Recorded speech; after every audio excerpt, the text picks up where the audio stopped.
everybody, how are you doing? I'm really sorry I did not get to post a video for the last 2 days. I really tried. I think I'm just trying to catch up from the long weekend and lots of work to do this week for sure. I had an awesome weekend. It was absolutely wonderful to spend time with my husband's family at the farm, and we were able to spend some time with my sister and her husband, and we played crokinole. So I don't know if any of you have heard of that game, but it's kind of like a little bit like curling, but on a board. And so we had a ton of fun playing that game. And it was kind of funny actually, because there were a few times where we were down on how do I explain this? It was on, the crokinole board was on an ottoman, and so some of us were kind of sitting on the floor, and so we kept saying that we needed to have like the full mask over our face, because sometimes we'd flick the pieces and they'd fly in our face or go halfway across the room. It was crazy. Anyway, so it was really fun at my sister's.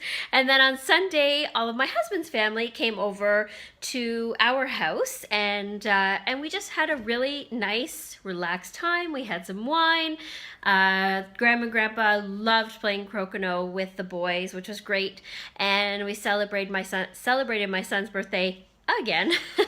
Anyway, I know I promised this week that I was going to spend some time to talk about Montessori, and I promise I will get to it. I just unfortunately haven't had enough time to prepare as much as I would like to do that. I don't want to do it off the cuff. I do want to make sure that I have some notes so that I can talk to you without saying and oh yes, I forgot this.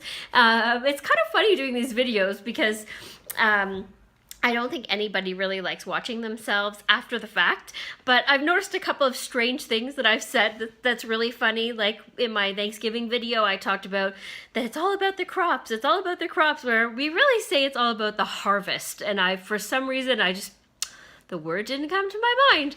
So anyway, it is all about a celebration of the harvest. Certainly involves crops, but harvest is the right word. We're having some incredible, beautiful sunshine right now, which is why I decided to do some filming in our sunroom. And this is a room where we spend almost all, well, the kids especially spend all of their time, but it's freezing in the winter, and it is boiling in the summer. There's no happy in between. It is the original leaded glass from when the house was first built in the late 1800s. So we're very happy that we still have it, but we do have a bit of this problem that it's the hottest and coldest room in the house. So this time of year is nice because it's kind of an in-between season. It's not too hot, it's not too cold, and the sun is beautiful. So I just am going to make this a really quick one today. I just really wanted to make sure to touch base with everybody. I want to make sure that you know that it is Fire Prevention Week, and I really want you to make sure that you talk as a family and make sure that you go over an escape plan, how to get out of your house if there is an emergency, locate all of the exits in your home, go over what happens if the whole room is filled with smoke. Make sure that you crawl down low to get to cleaner air so that you can breathe. Oftentimes it's very frightening, but oftentimes it's actually the smoke that kills people, not the actual flames. So it is very important to teach everybody, and children in particular, that if the room is filled with smoke, they need to crawl down low so that they can get cleaner air. This is also a time that I always talk to my children about the fact that maybe the sound of the smoke alarm can be really scary if it's in your house or if you're out somewhere. Children's ears are very sensitive, and who likes the sound of a fire alarm? I don't like it either, and it does bother my ears, but for kids, it's even that much more, and some of them are more sensitive than others too. And I've had students before that have been really scared of it, like crying, and they just weren't able to get past it for a long time. So the way I always describe it to the children is that we want to, the smoke detector sniffs for smoke. And if it smells smoke, then it sounds an alarm to tell us to get out. So even though it feels scary and it seems like it is a bad thing, and of course it's frightening, but it is, it seems like it's a really bad thing to scare us, but it's actually a good sound because it's telling us to get out and to be safe. So that is the way I kind of describe it to the children. And in addition to that, definitely go over the usual stop, drop, and roll. That's always a good, kind of in the middle of the conversation thing to do. You can talk to them about how, our clothes can catch fire. And if that happens, we can do this stop, drop, and roll, and it helps to put the fire out so that we're safe. And again, I always try to, put that sort of positive spin on the end of it, because we don't want them to be, a little bit of fear is okay, but we don't want them to be so fearful that they can't act. So knowledge is power. So I always try to make sure I give them all this information. I'm just trying to think if there's anything else I forgot. I should have written all of this down. But again, I was like, I'm going to record a video, and just decided to go right ahead into it. The other thing, of course, is to check your smoke detectors to make sure that they are working. If you've had them for 10 years, you need to make sure that you get them replaced, and then, of course, test them as well. You need to have, in Canada at least, you need to have smoke alarms outside of the bedroom areas. So make sure that those are there. Actually, I think that they're supposed to be in every room now, because my dad is in the industry and we have smoke detectors now in every room. So please make sure that you have a smoke detector in every room.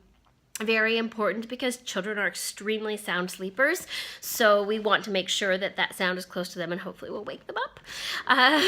The other thing is that once you've come up with your plan to get out of the house and located all of those areas, the next thing is what to do when you leave. So we always have come up with a safe spot where we can wait for each other if we're getting out, and we know that that is going to be our meeting spot. So we always go over that with our children too. And then, of course, we never ever stop for our belongings is another thing. And when we get out, we stay out. We never ever ever ever go back in the building until the fire department is here and the fire marshals have said, yes, it's safe to go back in your home, or no, it's not. So we always make sure we listen to the authorities on that one. And in addition to that, there are, when it comes to children in an emergency situation where there's a fire, oftentimes they will hide. It is very, very typical. I have goosebumps as I say this. It is very typical that children will hide because they're scared. And so this is something with my students, I am always, again, knowledge is power, and I always make sure to tell them to never, ever, ever hide. That the firefighters are there to help, and sometimes that they can sound a little bit scary because they're wearing a mask so that they can breathe well. And so I always say, they sound like Darth Vader. If they're older kids, they'll know who that is, and or have older siblings. And so I always sort of imitate the sound for them, and that it's very, very loud, and sometimes it can be a little bit scary because you can't see the firefighter's face, but they're making sure that they're safe so that they can make sure you're safe. And so we always go over that factor with the children, that we never, ever, ever hide, because that makes it difficult for the firefighters to find them and can be more dangerous. So I think that covers most of it. I hope I didn't forget anything, and if I did, I'll make sure that I cover it in the next video for sure. Fire safety is something that I think a lot of people forget to talk to their children about. They talk about outside safety things, but they don't talk about having this plan in the household.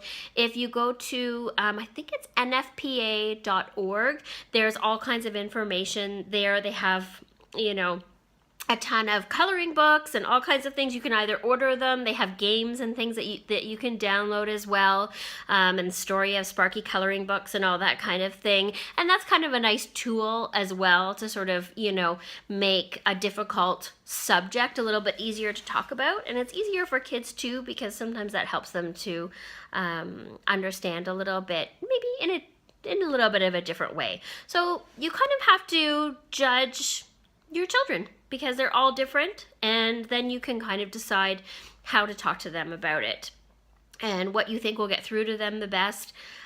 Definitely, make sure that they know that, of course, if anything like that happened, anybody will be frightened. But having the tools and having a plan and practicing it and knowing what to do is the key to getting them through a difficult situation if it should ever happen, which hopefully it never, ever will. So anyways, I am going to run. I need to get a whole bunch of errands done this afternoon. I do promise that I will get my Montessori series going. I just had to get through some work this week. I had to get the advertising things done for that brochure and a couple of other things as well that I needed to do. So this afternoon I'm off to the school because we provide Fire Prevention Week materials to everybody in the lower school at my kids' school.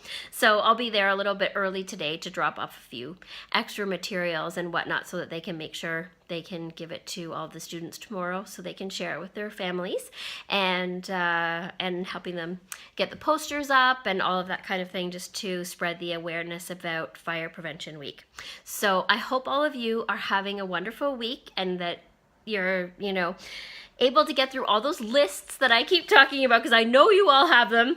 And if you didn't get through the list, just know that it will get done. May not get done as fast as you want it to, but it will get done. So I hope you're all having a wonderful day, and I will definitely try to make another video tomorrow because I feel bad that I haven't been able to record again. So again, any questions, please feel free to put them in the comments, questions or comments, put them in the comments section below. Please like my video and also subscribe if you are interested in hearing more, and I would love to hear from all of you, so never hesitate to contact me. Please remember to spread the love, spread the positivity. We all make mistakes sometimes. Forgive yourself, move on, and do the very, very best that you can to show others how much you care about them. And I love you all. Take care.